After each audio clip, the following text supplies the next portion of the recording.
Hello. Call me Will. Many of you know me by my real name, but I do ask, for the privacy of my family, please don't share it, because I am now going out and talking at large to the world about a number of things. One very important thing is about the centrality of occupational therapy.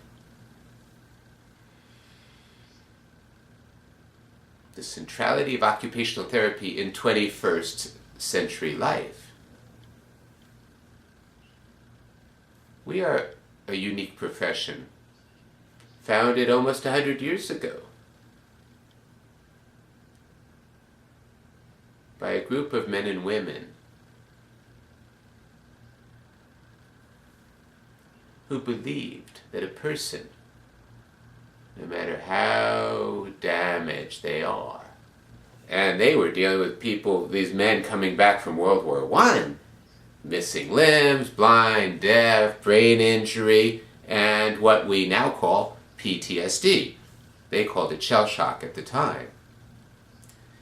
And they said, these people, these men, they've served our country, and now they're never going to be able to make money, a lot of them. But that doesn't mean they don't need an occupation or occupations. We're on this planet for whatever amount of time we have. And what do we do?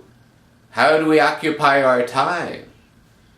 Do we occupy our time in frivolous nonsense or feeling bad about ourselves? How many people do we know that walk around thinking that they're worthless? Some of whom say that to themselves, and other people never admit to themselves that, but they turn their anger that's really towards themselves, but they turn it on everybody else. From my reading of what's going on, I travel widely and talk to a lot of people. A lot of people are scared about our future. We do not, as a race, the human race, we do not seem to be getting our act together, either in terms of political stuff. Well,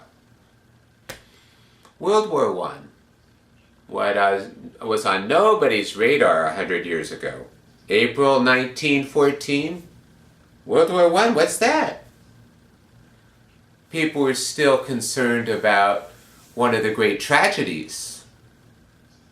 How 2/3 of the people on the Titanic died because staterooms for very wealthy people, you wanted to have nice views. You don't want to have these ugly lifeboats.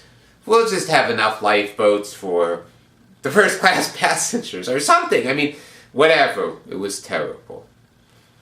And then there, of course, is the larger story of the hubris. I mean, why did they think that they could go full steam ahead through an ice field? But people get carried away with things that don't make sense. And whereas we occupational therapists we're not focusing at the political level, but we still have to deal with the political realities of life for so many people who are, again due to the political realities, are oppressed and pushed down. People with mental illness, people with disabilities in general.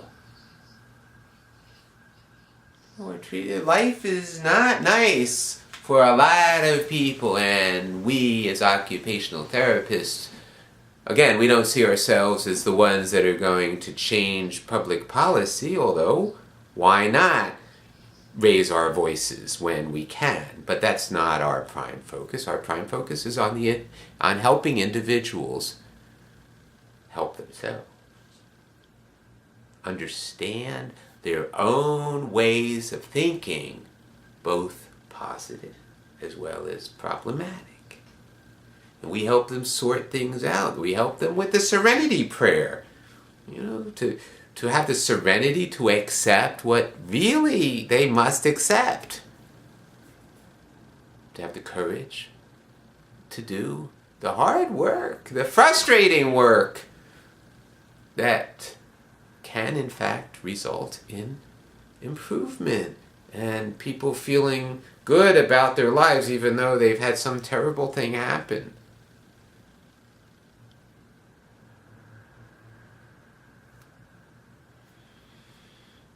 Some of the conferences have had some really interesting people, like John Hockenberry, who, because of his spinal cord injury in a car accident when he was a college student, really was a formative, it was very important in his life and his struggles to not only deal with his own physical difficulties, but with society's way of treating him as no longer the kind of person he was before.